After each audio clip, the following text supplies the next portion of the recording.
Et voilà qui nous amène au magazine du dimanche. Notre invité est de retour. Il nous a rejoint en plateau. Merci, Monsieur le ministre. Maître Adama Camara, ministre donc de l'Emploi et de la Protection sociale. Je vous propose, Monsieur le ministre, qu'on suive cet élément vidéo. Question juste de planter le décor. Puis, on reviendra pour en parler pendant un quart d'heure.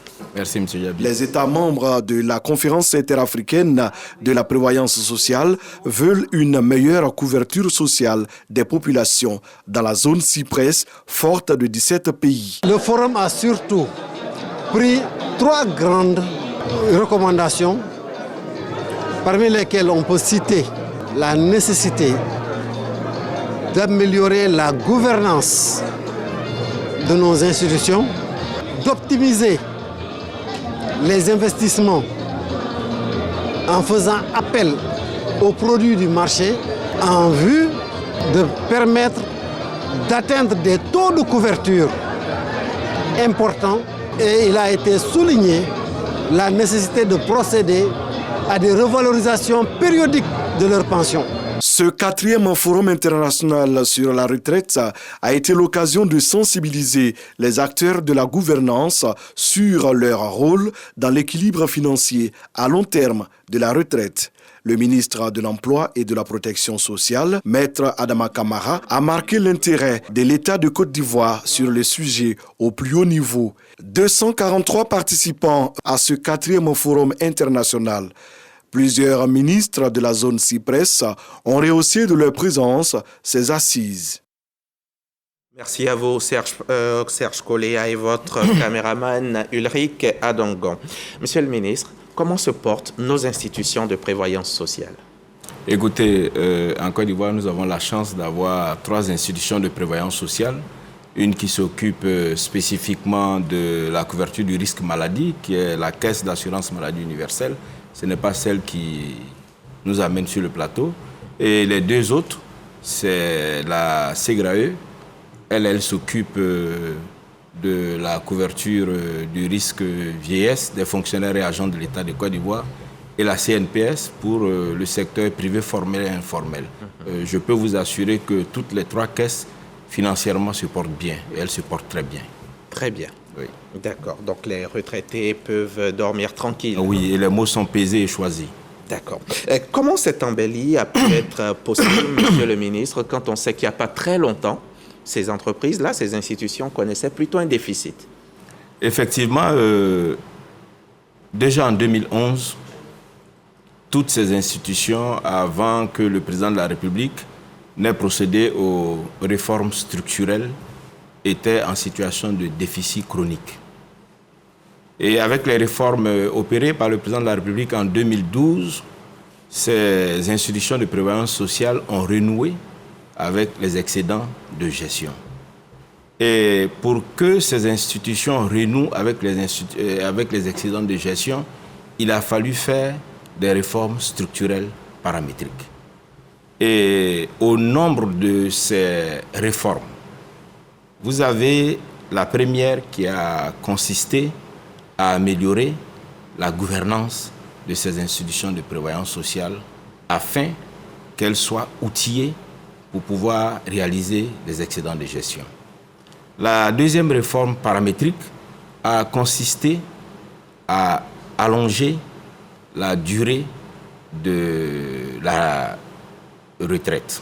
Certains fonctionnaires ou agents, travailleurs du secteur privé, dont la durée de la retraite était 55 ans ou 50 ans, on est passé de 55 à 60 pour certains et de 60 à 65 pour d'autres. Le niveau des cotisations ont été relevés.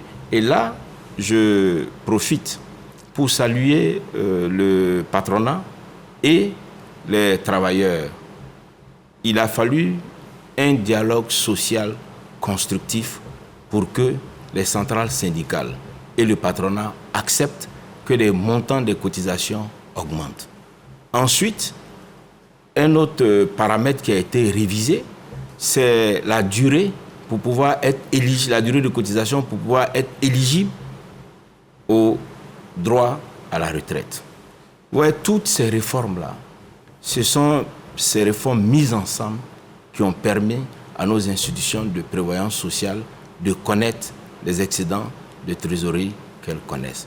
Et c'est l'occasion pour nous d'indiquer que ces réformes-là ont procédé de la volonté du président de la République. Lorsque les institutions de prévoyance sociale ont appliqué ces réformes-là, elles ont connu ces excédents. Ces Et à quoi servent ces excédents? Qu'est-ce qu'elles en font? Ces excédents sont utilisés pour faire de nos institutions de prévoyance sociale des investisseurs. Elles investissent pour pouvoir générer des dividendes qu'elles ajoutent sur leurs excédents pour que, à bonne date, elles continuent à payer les pensions de nos retraités. Des investissements non risqués, monsieur le ministre. Non. Vous pouvez nous l'assurer ici? Non, je vous assure que nos institutions de prévoyance sociale, au niveau des règles d'engagement des excédents de gestion, les règles sont extrêmement rigoureuses. Alors, quel type d'investissement non risqué vous faites, par exemple? Nos institutions de prévoyance sociale investissent dans le secteur de l'énergie, ils investissent dans le secteur du logement, ils investissent dans le secteur des transports, ils investissent dans le secteur des obligations étatiques. Ce sont des investissements sécurisés qui leur permettent de fructifier leurs revenus pour maintenir l'équilibre financier tant souhaité pour les institutions de prévoyance sociale. Justement, l'équilibre financier, nous allons y revenir parce que c'était le thème du forum que vous venez d'organiser ici à Abidjan. Combien de cotisants en tout comptent nos institutions, monsieur le ministre? Si je prends nos deux institutions en charge de la gestion de la retraite, la CGRAE et la CNPS. Au niveau de la CNPS, lorsque moi j'ai été nommé ministre de l'Emploi et de la Protection sociale... On était en avril 2021. En avril 2021. Au niveau des cotisants, on avait 830 000 cotisants. Et au niveau de la CGRAE, ce sont les fonctionnaires et agents de l'État. L'ensemble des fonctionnaires. Voilà, dont le nombre est connu. Mais à date, avec la mise en œuvre du régime social des travailleurs indépendants, dont nous avons fait la promotion dans le cadre de la ronde du social, le nombre de cotisants de la CNPS est aujourd'hui à 933 000 au niveau des travailleurs du secteur formel, et au niveau des travailleurs du secteur informel, nous sommes dans l'ordre de 160 000. Grosso modo, le nombre de cotisants au niveau de la CNPS est passé de 933 000 à 1 100 000. 1 100 000. De 800 000, vous avez dit. De 833 000 à 1 100 000. À peu près 300 000 nouveaux 300 000 adhérents. Nouveaux adhérents, secteur formel et informel. Ça va, c'est bon, vous en êtes satisfait? Écoutez, je ne suis pas satisfait, simplement parce qu'il y a encore de la profondeur. Vous savez, les caractéristiques de nos économies, c'est un sujet dont on a abordé au niveau de nos assises. C'est le secteur informel qui domine l'activité économique de nos pays. 80, voire 90%. Donc nous avons encore de la profondeur pour aller chercher nos compatriotes qui ne sont pas encore... Et c'est quoi vos objectifs? Écoutez, nos objectifs que le président de la République nous a assignés, c'est de faire adhérer le plus grand nombre de nos compatriotes à notre système de protection sociale. Et le plus grand nombre, c'est combien et à combien de temps vous vous donnez pour y arriver? Écoutez, nous nous donnons d'ici 2025 à arriver au niveau du secteur privé, formel et informel, arriver à un chiffre qui avoisine les 5 millions. Et 5 millions d'adhérents, donc c'est certainement pour ça que vous avez différents produits. Vous avez de nouveaux produits. Les tout derniers, par exemple, je peux citer la retraite complémentaire par capitalisation, par exemple. Oui, la retraite complémentaire. Qu'est-ce que c'est, dites-nous? Écoutez, la retraite complémentaire par capitalisation est née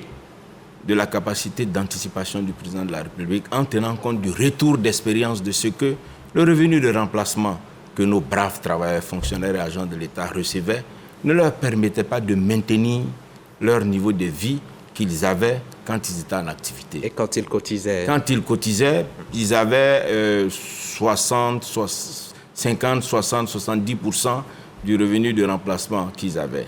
Et avec la retraite complémentaire, ce n'est rien d'autre que l'appel à la capacité d'épargne du travailleur pour lui permettre de combler ce manque qui va survenir s'il ne souscrit pas à la complémentaire. Et encore là, il faut saluer le dialogue social qui a prévalu au moment de l'adoption de ce régime complémentaire. Malheureusement, tout le monde n'y a pas encore droit à la complémentaire. Non, tous les fonctionnaires et agents de l'État ont la possibilité d'y souscrire. À quand la complémentaire pour tous, pour tous ceux qui ne sont pas fonctionnaires? Pour le secteur formel, il est bon de rappeler que la réforme de 2012 a réparé une injustice sociale. Les 80 à 90% des travailleurs du secteur informel n'avaient aucun système de protection sociale. Aujourd'hui, avec le régime social des travailleurs indépendants, ils ont à la fois le régime de base et le régime de capitalisation. Ceux du secteur formel qui avaient le régime de base n'ont pas encore le régime de capitalisation. Et nous travaillons pour que la chaîne soit bouclée. Soyez-en rassurés, très bientôt. Le président de la République nous a instruit fortement de faire le nécessaire pour que ces travailleurs-là soient logés à la même enseigne que les fonctionnaires et agents de l'État de Côte d'Ivoire, que les travailleurs du secteur informel. Tout à fait. Et à une échelle plus large, Monsieur le ministre, quel est l'état des lieux de la branche retraite dans la zone Cyprès? Écoutez, la branche retraite dans la zone Cyprès ne se porte pas bien. C'est la raison pour laquelle les membres de notre organisation ont souhaité venir s'imprégner de ce que la Côte d'Ivoire a fait pour que la branche retraite se porte bien. Ils sont venus s'imprégner des réformes paramétriques que nous avons faites pour que les excédents de gestion soient au rendez-vous. Soit au rendez-vous. La Cyprès, je le rappelle, c'est la conférence interafricaine de la prévoyance sociale et elle compte 17 pays. Il arrive souvent, vous le dites si bien, il arrive souvent des retards ou même des non-paiements des prestations dans certains organismes dans cette zone Cyprès. À quoi cela est-il dû, Monsieur le ministre? Écoutez, c'est simple. Moi, je vous ai dit, le président de la République, quand il a accédé à la magistrature suprême, nos caisses étaient en situation de déficit. Les réformes paramétriques que le président de la République a appliquées à nos institutions de prévoyance sociale, pour reprendre une expression, comme on le dit à Yopougon ou à Bobo, qui émane d'une célèbre chroniqueuse, mais la santé financière de nos institutions de prévoyance sociale a fait bim. Elle a fait bim, elle s'est améliorée. Comme on dit encore, l'argent est devenu beaucoup. Et alors, vous avez donné vos recettes? Nous avons donné ces recettes aux autres institutions, aux autres acteurs qui sont venus les chercher chez vous. Ils sont venus les chercher chez nous. Et ils sont venus, ils ont appris et ils se sont engagés à les appliquer chez eux parce que selon eux, ces réformes structurelles qui constituent le fondement du ouattaraïsme en matière de sécurité sociale. Mais ce n'est rien d'autre que ne laisser aucun des citoyens au bord de la route. Parce que la finalité de la protection sociale, c'est fournir des prestations à tous pour pallier aux conséquences financières des risques sociaux couverts et, si par extraordinaire, le risque se réalise, il faut que financièrement, les gens soient pris en charge. Voilà donc le choix, selon vous, le choix d'Abidjan, le choix de la Côte d'Ivoire pour organiser, pour abriter ce 4e Forum international de la retraite. Ils sont venus chercher des recettes chez nous. Oui, ils sont venus chercher des recettes et nous avons été heureux de les recevoir. Le directeur de la CNPS, le directeur de la SEGRAE ont fait partie des panélistes pour partager avec nos frères de la Cyprès notre expérience réussie. Quel était l'objectif principal de ce rendez-vous, de ce forum, ce 4e forum? Écoute, ce forum a voulu mettre au cœur des politiques publiques la question de la sécurité sociale, singulièrement celle qui a trait à la retraite. Vous savez, tout au long de notre existence, pendant que nous travaillons, nous avons besoin d'être protégés. Pendant que nous allons à la retraite, le moment de fragilité le plus accentué, nous avons besoin d'être sécurisés en étant certains que bien que nous ne travaillons pas, nous allons recevoir un revenu de remplacement parce que nous avons cotisé. Et ce n'est pas par hasard qu'on a insisté sur l'équilibre financier. L'équilibre financier permet de payer à bonne date, avec les cotisations, les pensions des retraités. Mieux, l'équilibre financier permet de maintenir un principe sacro-saint en matière de risque vieillesse, qui est la solidarité intergénérationnelle.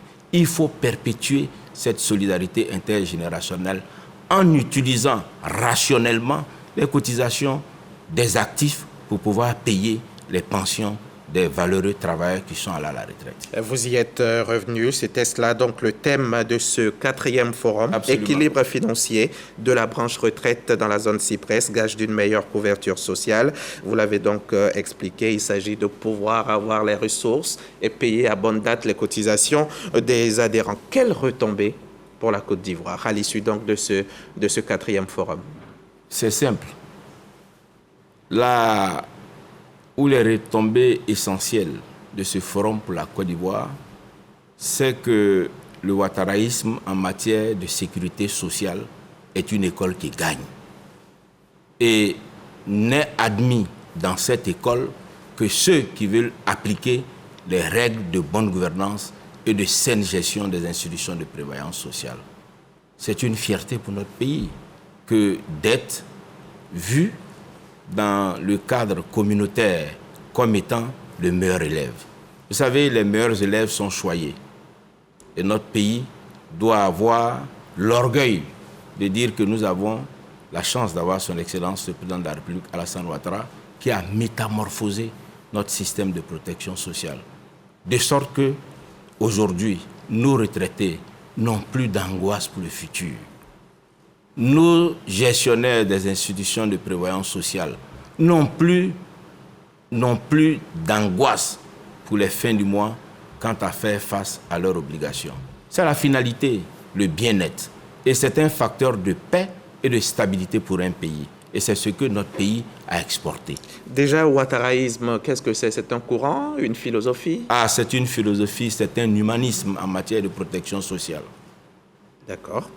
Et que retenir de ce forum, Monsieur le Ministre? Quelles sont les principales recommandations à l'issue de ce 4e forum? Écoutez, à l'issue de ce forum, nous nous sommes tous accordés pour dire que dans nos pays respectifs, il faut que nous nous approprions le constat selon lequel le secteur informel, qui représente 80 voire 90% du tissu économique, n'est pas encore assuré dans une proportion acceptable. La Côte d'Ivoire a la chance d'avoir un instrument juridique qui le permet. Mais certains pays de la Cyprès ne l'ont pas encore. Une des raisons pour laquelle ils sont venus s'imprégner. Ils sont venus s'imprégner de ce que nous faisons pour faire assurer toute cette population qui ne doit pas être laissée de côté. Ce qu'il faut encore retenir de ce forum, c'est aujourd'hui la gestion de nos organismes de protection sociale, la bonne gouvernance, l'anticipation, surtout celles qui réalisent des excédents de gestion,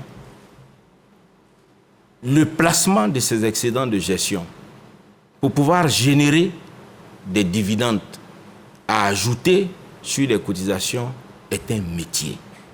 Et ce métier-là commande qu'au sein de ces institutions de prévoyance sociale-là, il y ait des divisions gérées par des hommes aguerris à ce corps de métier-là. Nous nous sommes tous mis d'accord sur ça et je pense que c'est l'occasion pour moi de féliciter nos deux directeurs que sont M.